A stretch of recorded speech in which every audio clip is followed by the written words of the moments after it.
Well, good evening, ladies and gentlemen. I'm Bruce McDonald, and this is the Telemanca Review. And I thought I would do another show tonight. I had a nice conversation with Santo in the afternoon, but I just feel like, I don't know, rambling on a little bit, maybe taking a call. Anybody wants to call in, 864-810-1039. Seen that Tinker 1 on Skype, and give me a call. Let me know what you're thinking.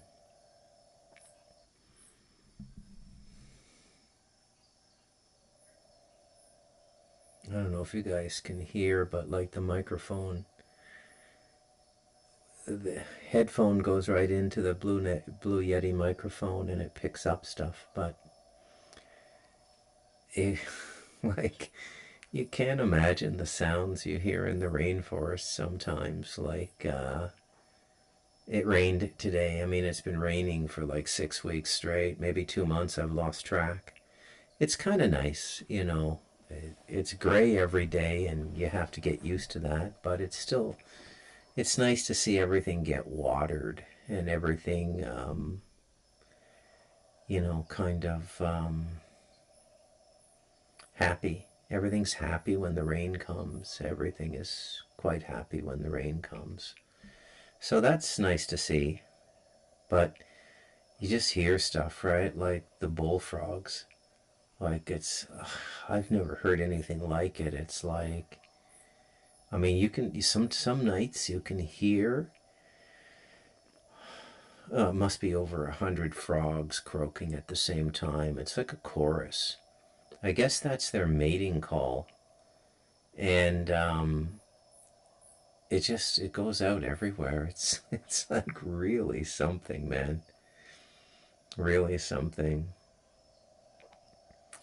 I'm so used to this place now. It's not that I have forgotten how magical it is, but more that it's so much my new normal now that I don't think I could live anywhere else.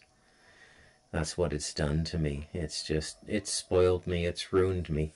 There's no doubt about it. It's definitely ruined me for living anywhere else. Well, this 2024 has been a very eventful year, and we have to look at it in context to, number one, what's happened, and number two, what was supposed to happen. So what's happened? Well, Trump got back in, which I think is just unbelievable. And I think anybody who has a problem with that is just retarded. I don't have any time for them, anybody who thinks this is the end of the world, and these are all morons who've bought into all the bullshit mind control programs out there, like global warming and climate change, and which may be real, but not for the reasons they're giving us.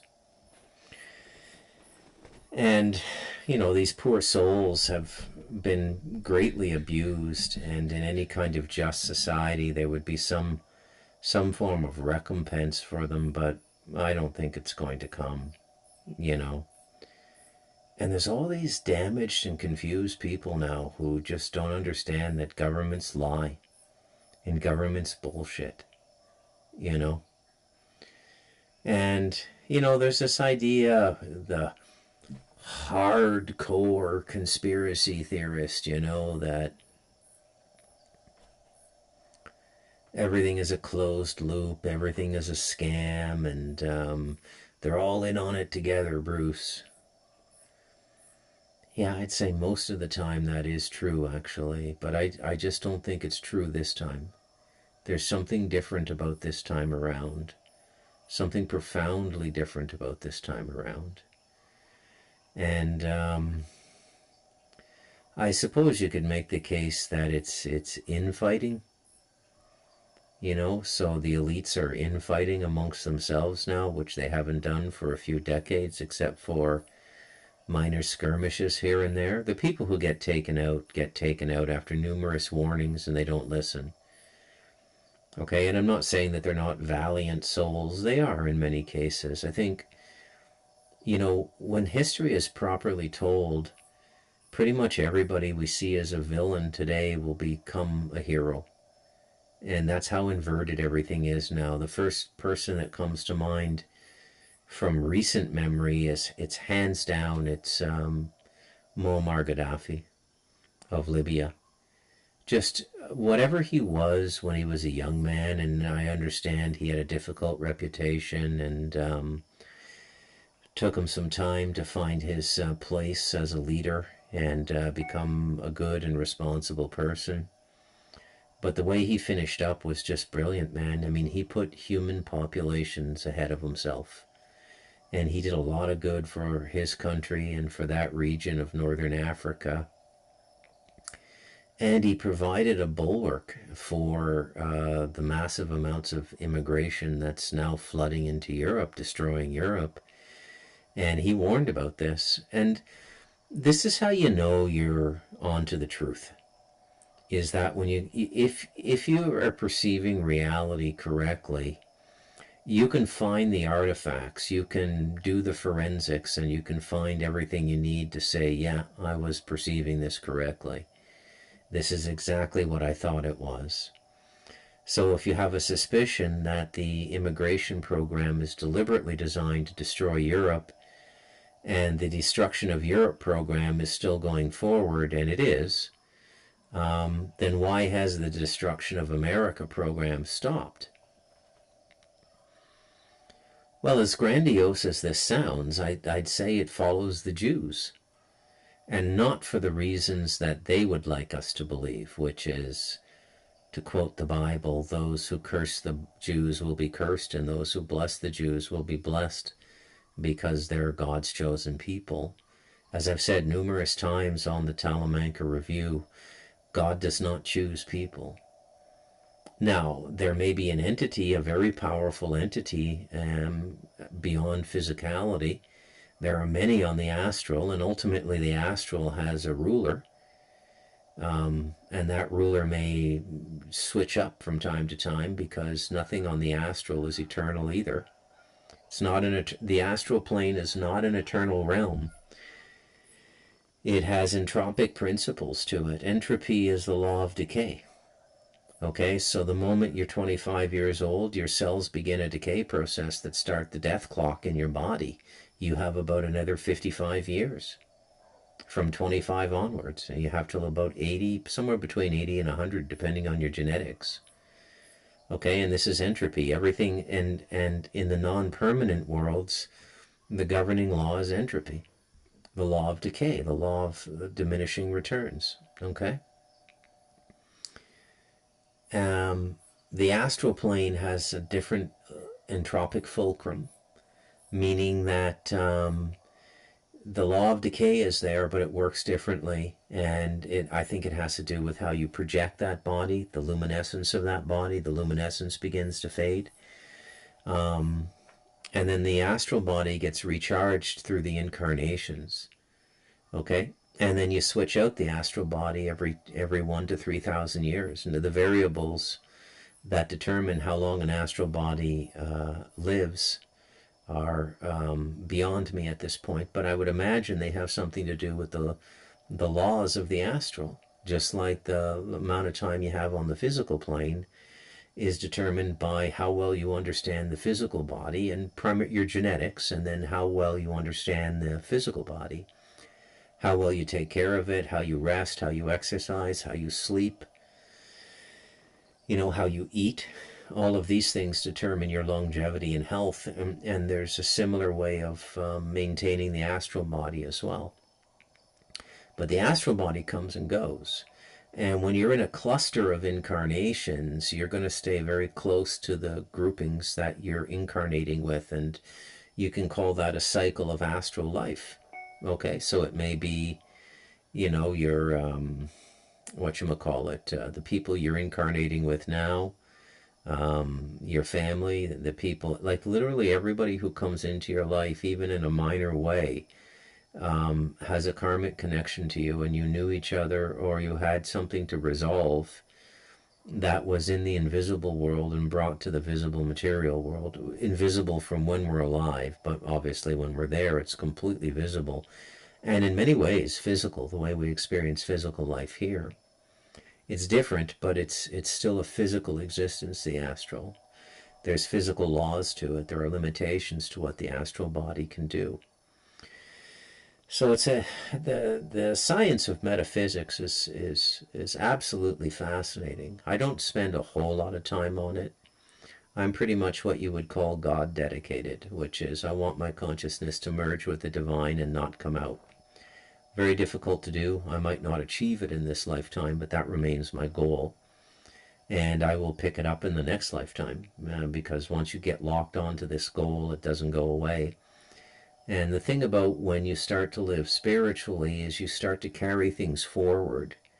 Whereas when you're living material, you don't carry anything good forward. You just carry bad stuff, bad karmic contracts, debts, the negative energy of the people you screwed over, all of these sorts of things. And your consciousness is still operating at a kind of an animal level because it's all about survival and prosperity and gathering your nuts. And it's not really a way a human being is supposed to live as far as I'm concerned. But I'm probably more toward the end of cycling out than in the middle or at the beginning. So I understand that some souls are at the middle or beginning of the human enterprise, which in and of itself can go on for thousands and thousands and thousands of incarnations, okay? Reincarnation is real. A lot of people have difficulty with this. Again, to go over the material that some people are putting out there, like the Gnostic material, the Archons, and the 15 founder beings who set up this solar system and this galaxy, this part of the galaxy, who got attached to this place and stayed. There's so many stories out there, and I'm not saying that those stories aren't real, but I think that they become more real when you become aware of them. They're one of those things. You ever hear the old saying about the native dude? And he's talking to a Jesuit, and he says, so let me understand this. Christ saves us all. And the Jesuit says yes to the native shaman. And now that I've heard the message of Christ, if I don't heed it, I go to an eternal hell. And the Jesuit says yes. And then the native elder says, well, why did you tell me? And it's I feel that way about the Gnostic stuff. Like, well, why did you tell me? Right? And some of these things can take a long time. They're like it's multidimensional flypaper is what it is. You step into it and you'll be working through that stuff for a number of incarnations, like a half dozen, a dozen, 2 dozen. You'll just keep working on this whole Archon thing until you get it figured out. And then you'll come into incarnation and someone will say Archons to you and you go, oh, shut up. I don't want to hear about that shit. You don't remember, but it's because you've cycled through it all already, right? And I guess the art of living is the art of being present here and being able to deal with all the negativity that comes your way. Like Santo and I were talking about today. I mean, I don't know if I would have ever gotten into the intense study of negativity and darkness that I did had I not met Bob. I was going in that direction and I needed to go into that energy to release this curse I was in with my family bloodline. So I would have gone there one way, shape, or form, no matter what, but it definitely got sped up with Bob. And there's a lot of people who sort of speak negatively about the negative channel and the darkness and learning from it and stuff like that. And I say, don't listen to those people. Don't become dark yourself. But don't be afraid of darkness at the same time. Don't be afraid of going into it. Don't be afraid of learning from it. If you're a good person, you'll be a good person wherever you end up. Okay? You can be taken on a tour of hell, and I've been through aspects or parts of hell. And, when you're on a tourist visa, they're just showing you what's going on there. And the energy, you don't really feel it or anything, but you do see it. I don't know if you guys can hear that motorcycle going by. Yeah, it's very quiet here on Sundays. I got the back Starlink all set up. I got the disc sort of screwed into the ceiling on the bathroom.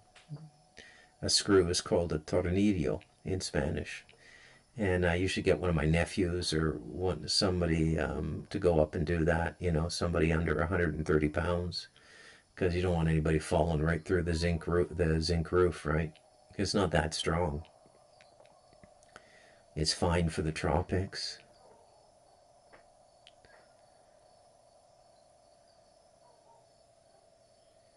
I'm wondering if you guys can hear that. Like, I don't know if the headphones are amplifying it, but I'm just getting this long croaking sound of these frogs.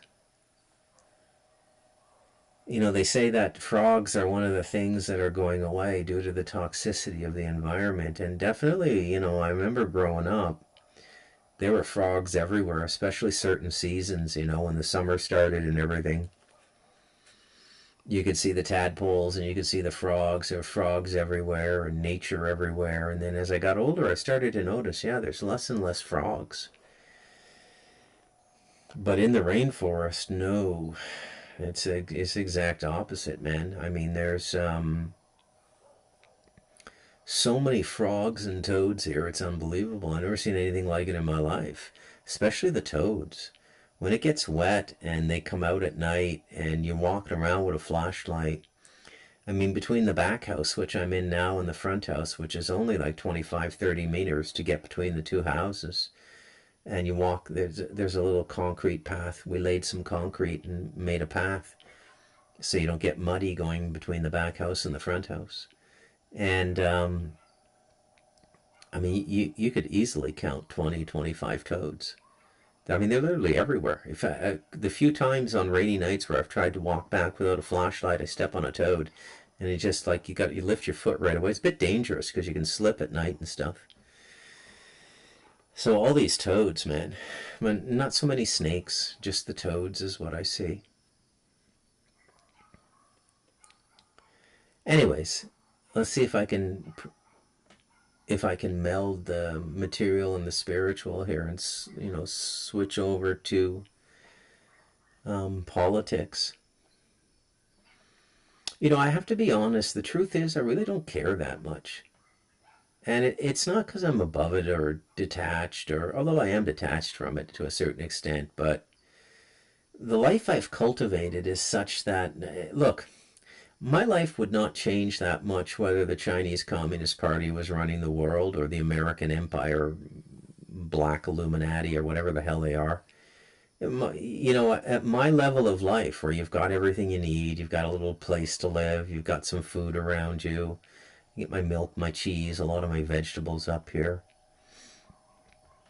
I had to stop buying from one of my neighbors, um,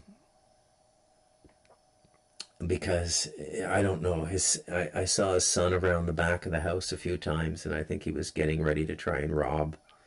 You know, and it's like, you know, these people and everything, and they're not bad people. It's just they start, you know, they get into the crack and something addictive, and it just kind of possesses them, and you know. So I had to say to this guy, I had to say, hey, Ramon, um, I don't want you coming here anymore with yucca and the various vegetables and stuff you sell, and tell the same to your son.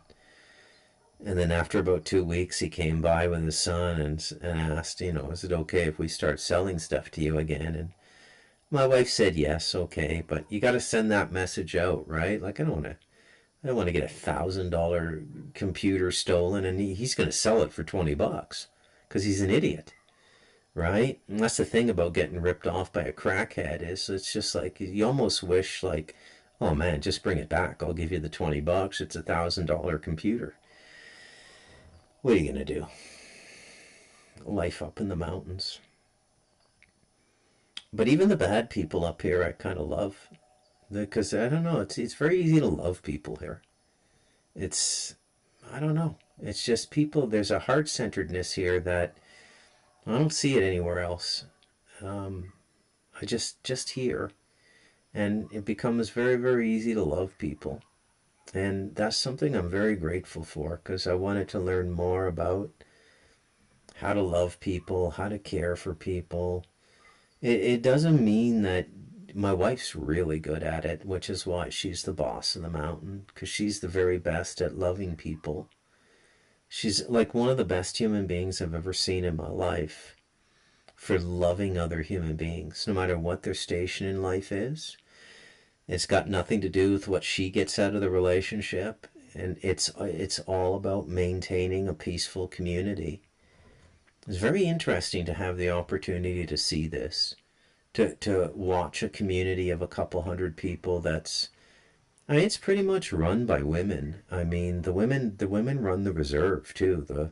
The Quebecers are a matriarchal society, and my wife now is about the strongest woman I've ever been with in my life, which is very strange because, when you say strong woman, to a Westerner, they think, oh, master's degree in business administration or, PhD or, was a university professor or an economist. And it's always like they're kind of like competing with traditionally what men excel at and what men do, right? No, no, a strong woman is something. I don't think I ever saw a strong woman till I met my wife and watched her operate up here. I've seen her stand down narco traffickers, like high ranking people connected to the Sinaloa cartel, and they end up yielding to her. And and I think the reason is there's no ego in it from my wife. Like she's just standing as the person representing the best interests of this community. And the narco trafficker kind of catches themselves after a couple of weeks and says, yeah, you know what, I've been a total asshole. And they come by and they apologize. I've never seen anything like it in my life. These are people who've killed dozens of people. I'm not joking, right? But it's funny the way like societies work. Um, I'll bet you it's the same anywhere you go in the world. I'll bet you there's a side to. I'll bet you that women actually run Afghanistan.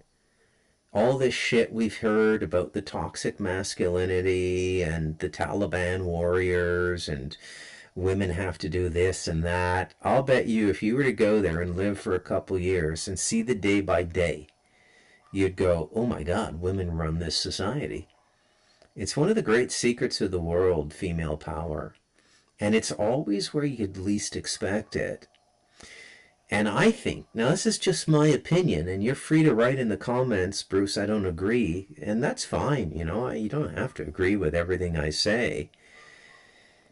But I think Western society, with getting women out of the house, into professions and working and trying to turn them into stakeholders in our society, I think it's one of the more disempowering and abusive societies towards women. Now, I would never have said that had I not lived in Central America for a decade. I never would have put this together. And it's a very odd thing to realize, okay? But when you get out to rural areas, women run things. And the reason they run things is they're remarkably consistent. And that's what you need to keep a community going. You need stability and consistency. Whereas men are just impulse driven. I mean, just look at this shit show unfolding in the West now. Epstein, Ghislaine Maxwell, P. Diddy. And you don't see too many women in that, do you? I mean, Oprah, I suppose. And, there was that woman, I think her last name was Mac. I can't remember what her name was, but she got tied up in the Novixium thing. But the women are just used as recruiters to bring other young women in, right? Women betraying women. But those are all male-centric organizations, and all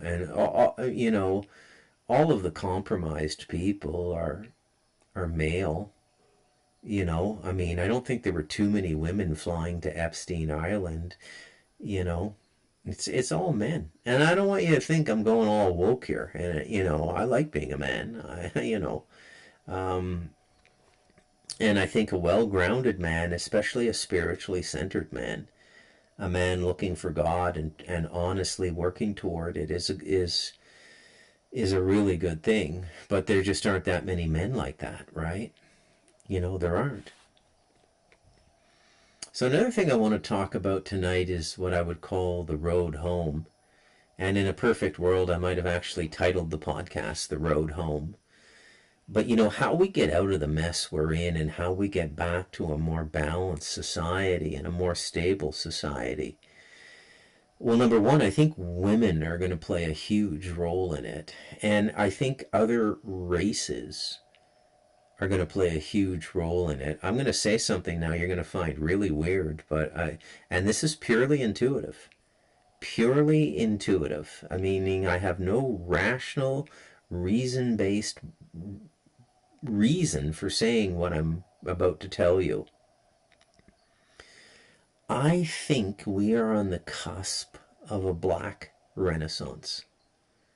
I think that God, in his infinite wisdom, is going to shift all the geniuses and all the good people into the black race, all the good souls. Now, why God does this stuff, I don't know. But there is such a thing as race karma, where certain races are allowed to sort of run the show for a while, and all the gifted souls that are going to move humanity forward in various directions, although we're never really moving forward.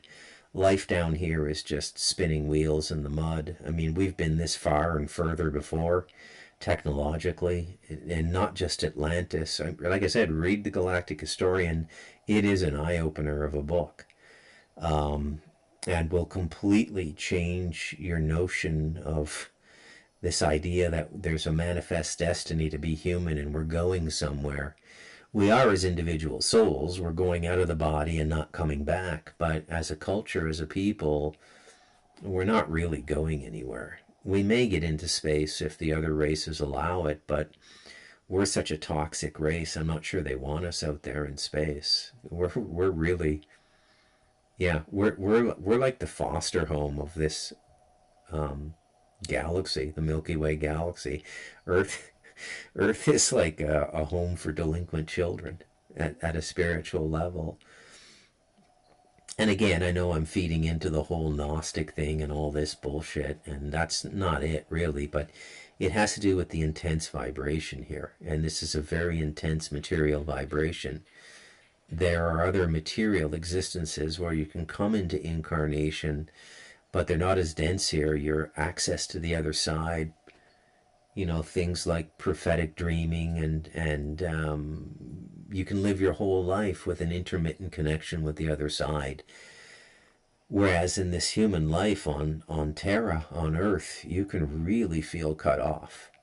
You can, I used to say to my son when I was teaching him to meditate when he was growing up, I said, son, when I took up meditation, it was a lifestyle choice, like going to the gym or becoming a vegetarian or something like that. I said, no more.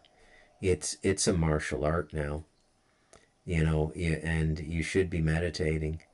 And I feel that way too, that it really is kind of a martial art now. There's, you have to do it now or you're going to be in serious trouble. Because your only option to perceive truth and to understand things is going to be what they put in front of you, and everything they put in front of you is a lie. Everything, okay? And I'm not saying Donald Trump's much different, but I'm saying whether he realizes it or not, he's a step in the right direction, okay? That's what I'm saying.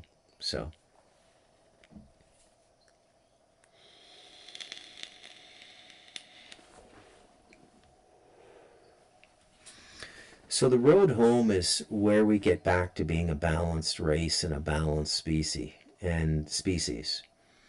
and not so impulse driven.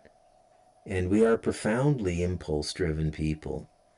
And we're always easily manipulated, and it's not just Epstein Island and the Diddy parties. It's like our tendency, our sexual tendencies are what do us in almost always. Okay? So if you were to go and look at the lives of, the people migrating up to the United States now, going up, although that's going to stop in the Trump administration, but you know what I mean, right? Why are they doing it?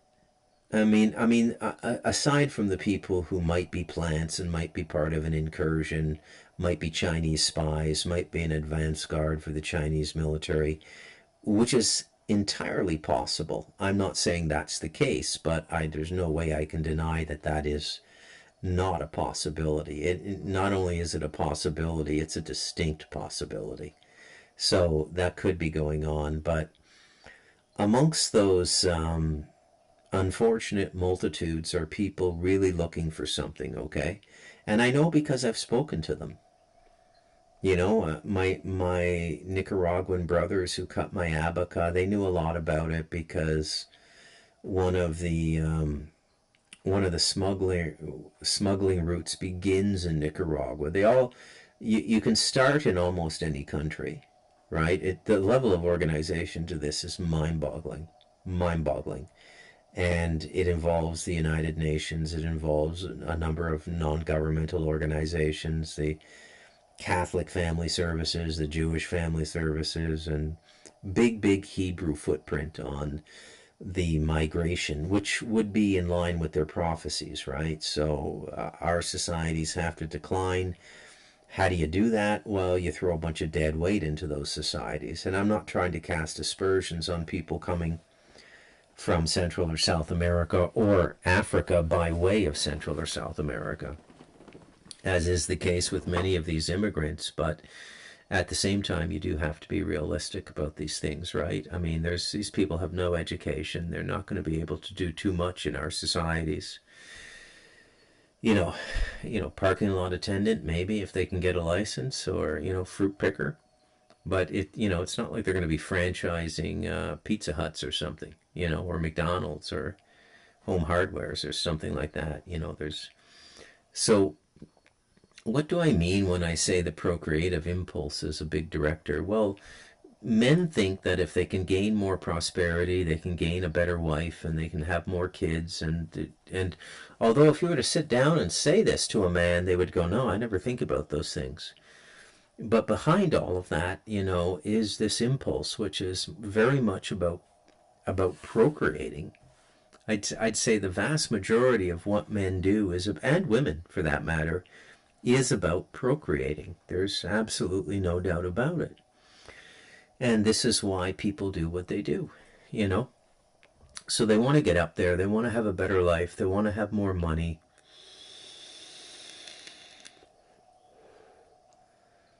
They want to raise kids that can survive in this modern world, and they want to have grandkids, right? They want what everybody else wants, really, which is just, a good life. But I'm not sure there's such a thing as a good life anymore. I think you get your life, and it's sort of your life before you're born. And a lot of the aspects of what you're going to call this life are predetermined, and nothing can change them. Nothing can change them, which is quite a statement, because, well, just because it's quite a statement, nothing can change these things.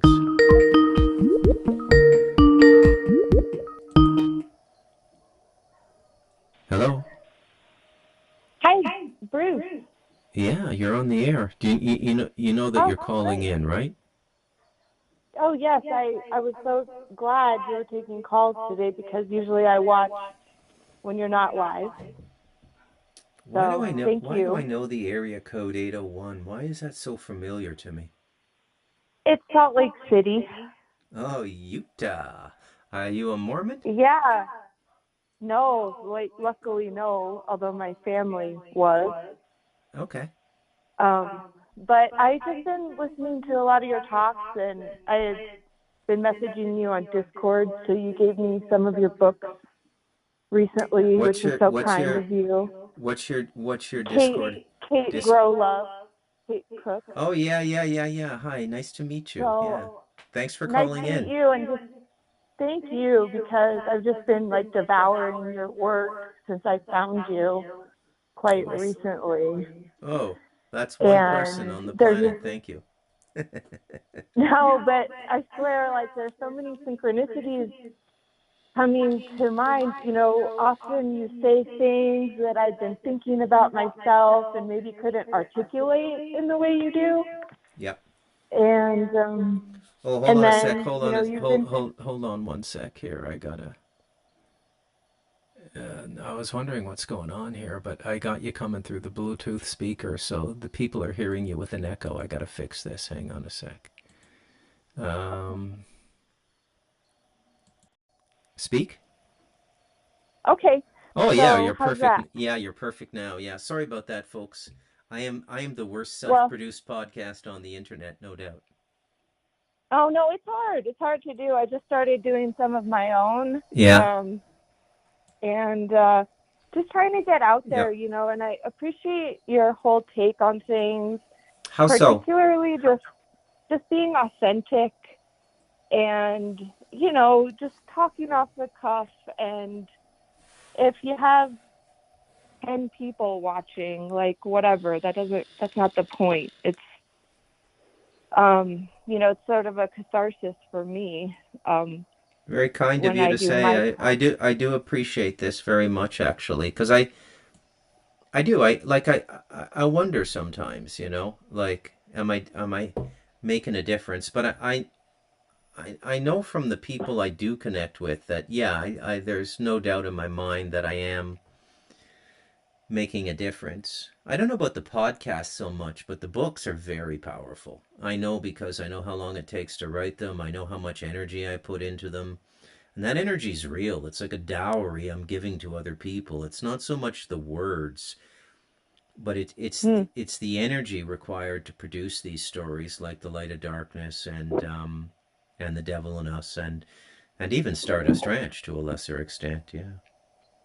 What are you reading Well, yes, now? and I am I'm on my second way through the first half of Stardust Ranch, Yeah. because I I wanted to really take it in, and Yeah. I listened to The Light of Darkness, Yeah. and you had warned me that that would be a very difficult read, Yeah, and but you know, I must say that its force and impact has diminished in the even since the 5 years it came out, and I just think people's tolerance levels for negativity are just rising and rising and rising now, which is a very good thing, by the way, because we're going to yeah, need, yeah. But yeah, so you didn't find yeah, it and you didn't find it I that felt like, dark? well, it is a dark topic, Yeah, and there were many things in there that I had known of before. Not everything, but you have a really great presentation there. And then I really like your podcast. I've been trying to listen to them every single day the last like 3 weeks, about, since I found you. thank you. And they just really seem to affirm so many things that I've been thinking myself. And Yeah, I believe you were talking to Santo about that this afternoon. yeah, And I made sure to listen to the Dr. Jack Cruz on Concrete yeah, podcast as well yeah. that you What did you think of suggested. that? What did I think of Jack Cruz? Well, specifically that podcast because he lays out so much the Kennedy assassination, the simian virus 40 that was put into the vaccines, which is largely responsible for so many of the cancers we have now. Cliff High's tuned into this, but it seems as I'm sorry, I'm doing all the talking, and I don't need to do that because I got a podcast I'm usually alone on. So you just keep going. Go ahead. Oh, that's fine. No, and again, like there were some things that Jack Cruz mentioned that I had heard of before, especially the SV40 stuff. Yeah. I know a researcher that has been really into that, specifically when it comes to one particular um, health issue. that started in the late 70s and 80s Mm-hmm. that maybe I shouldn't say. But Are you referring to HIV? yes. So Yeah. um, I find it very, uh, like you said, it's that impact of like this darkness Yeah. that maybe it's lessened because people are more aware, or um, I don't know what it is like. But what I like about Light of Darkness is it's such a nice, concise presentation Yeah. for all those things. And then I'm in Salt Lake, so I always find this weird correlation with Mormons. Yeah. And I'm so grateful I was not raised in that church, but I do live in that community, and my family's been in Utah since the beginning of Yeah. the Mormons coming out and settling. Yeah. So I find those all those synchronicities of, whether it's your topics that you're discussing or others like Jack Cruz, I always find it interesting to hear other people's perspectives on whatever I may have been researching myself or thinking about. Yeah. And I just appreciate authentic people. I mean, I Thank don't you. care if somebody's an asshole, if they're really trying and like they want to get to the truth, Yeah. and maybe they haven't yet been introduced to the right thing yet. And you always talk about meditation Yeah. being that. And um you know i I don't necessarily subscribe to like religion or whatever, but I certainly believe in the creator. Mm-hmm. And so I just really like your take on these things, and I was so excited you were taking calls so I could just kind of gush. And thank you for the Oh, books you've shared with me so you're more far. than welcome. I'm glad that you're getting something out of them.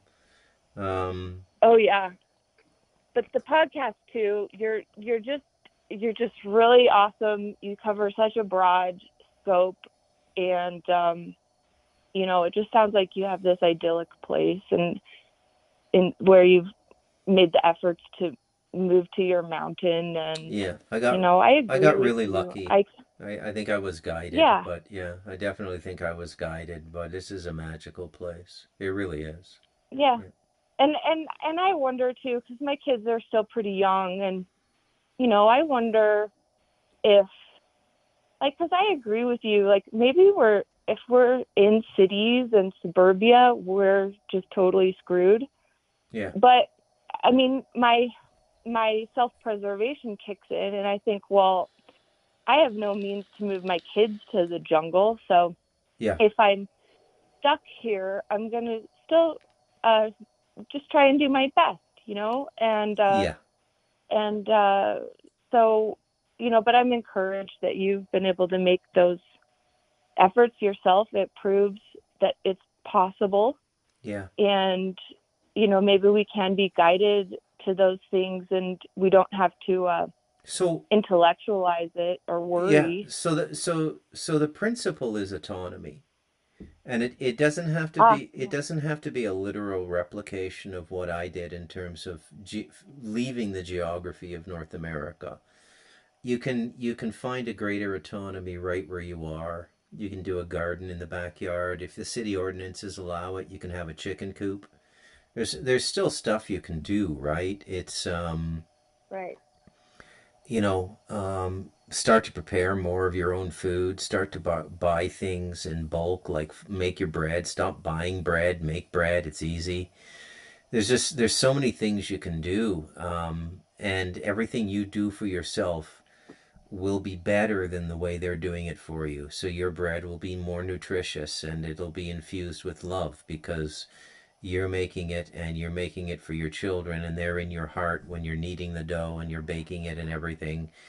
But everything they do for us now at a commercial industrial level is basically, in one way, shape, or form, a curse.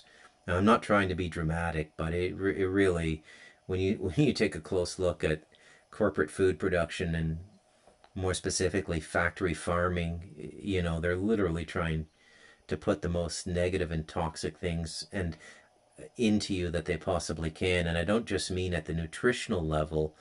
I mean, they're literally, in every way. It's tobacco, music, everything. There's like, but it's not working anymore. It's like the human race has built up an immunity the way insects began to build up an immunity to DDT in the 70s. Um, and this is our moment, which is why they're trying to take us to World War IV now. That which is why they want to blow everything up, which is why you're seeing insane things like consent for the deployment of hypersonic missiles by the Ukraine into Russia, but they can't do that on their own. They need the American satellite systems, which crosses that red line that Putin spoke about, begging the question, well, why did they do it? And why would they do it after losing an election as opposed to waiting for the incoming administration to see if they can take a kick at the can of solving this military conflict between Ukraine and Russia? But that's the kind of insanity, and it'll be nonstop when Trump's in power. I mean, France and the United Kingdom are all in on escalating the war with Russia now, and you got to ask yourself why. And anybody who questions those things now domestically, they go to jail. You know, Right. um, you can get incarcerated for 18, 22 months in the UK for an offensive tweet. And they're letting child Right. molesters out of jail to make room for the people who did the offensive tweet. I mean, everything is upside down now. It, Oh it's yeah. it's just unbelievable. Yeah. Well, you warned me about Light of Darkness, and Yeah. I said, well, my grandfather was telling me about his relatives that were murdered in Turkey in the early 1900s for bedtime stories. He was telling So me your about your grandfather your grandfather was an Armenian Christian? yes, and his family was from Turkey in a small little village, and his uncle escaped before they came to their village, because they were trying to get people out because they knew what was going on, Yeah. and then his mother, she was sort of like they marched a lot of the women out after killing the men left in the village, Yeah. and the thing is, my great grandmother, she was like left behind on this march because she hurt her foot or something. She couldn't keep walking, Yeah. and so she was able, by some miracle, to get to the U.S. when she was like 12. Wow. This happened to her, and she was able to get to the U.S. and find her brother who'd already come here, Oh, and that's so it's like these wars that are based on whatever the division line of the moment is. I've just always questioned that, if whether it's some so-called religious war or whatever. It's always really frustrated me. But back to the Jack Cruz interview on yep. Concrete, I Yep. I was really surprised to hear him say he thought that the food factor was only like 10% of the obesity thing. And I wondered if that was a little disingenuous to just say it's because we're on screens all the time. Not to discount that fact, Yeah. but it's like I thought that was insane because obviously you understand how messed Yeah. up all of the healthcare, industrial, whatever industries, especially our food. Yeah. It's terrible. And I was like, wow, how can he dare say that just like off the cuff? I thought that was Well, like really odd. yeah, it was. I mean, we can't expect one person to get everything right. He's definitely put something into the pot that we can all benefit from. And the getting out of this situation we're going to be in is going to be it's going to be a unified effort by people who are not communicating in a formal, organized way like a corporation or a military, but internally are coming to the same realizations and coming to the realization that now is the time to do something about it. So, you know, I'll tell you a little story. There's if you go to the Substack, you'll see somebody commenting from time to time.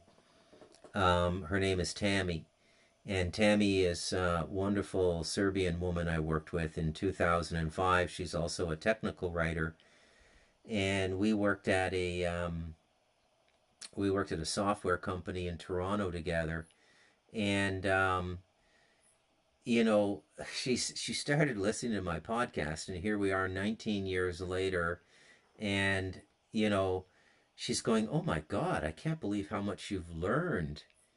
And how much living in the rainforest has changed you. And I'm like, no, Tammy, I was always like this. I just didn't, there was no need to speak publicly in 2005. And that, this is the thing, right? Like, I speak publicly now because first of all, there's no risk to me. I mean, nobody I live with really listens. They don't speak English. I'm embedded in a family, in a community that loves me and takes care of me, and I take care of them. And my political and social life is completely separate. I felt guided or pushed by what I could only call spirit, which is the spirit of the Creator, what I guess Christians call the Holy Spirit, to begin speaking publicly and to begin writing these books. But it wasn't easy. I mean, I remember when we put Stardust Ranch up on Amazon on like December 31st, 2019, I thought, oh my God, people are going to think I'm crazy. What happened to Bruce? He's writing extraterrestrial books now. But like the reaction's been the exact opposite. Like it's really, people are just ready for the information.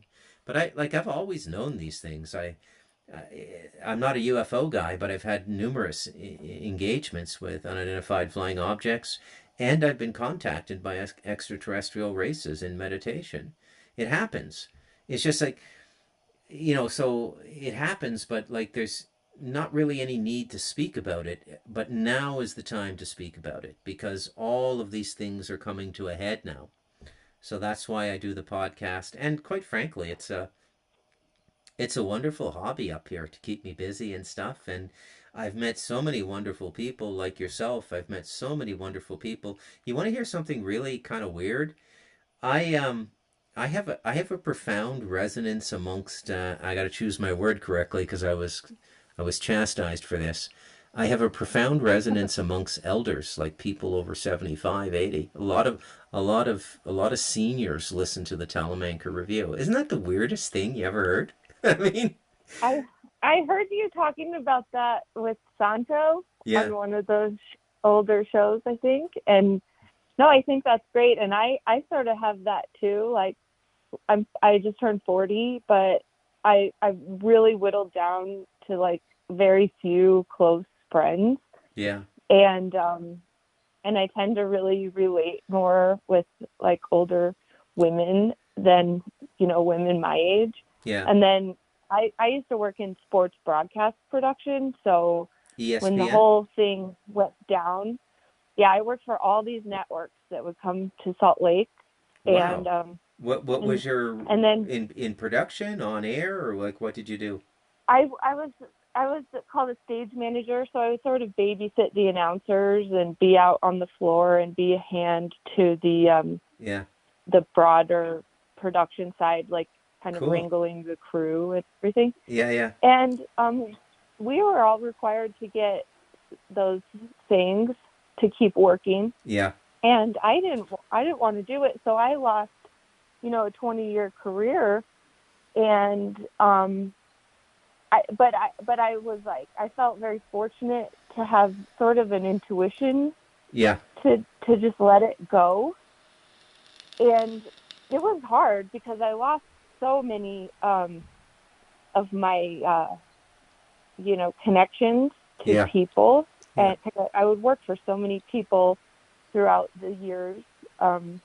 I started doing that when I was 17, Cool. and so I had some really great experiences doing that work, but now Did you ever I'm so grateful I have a did, job that's did you really ever meet stupid, but I work outside all the time. you ever meet Mike Tyson?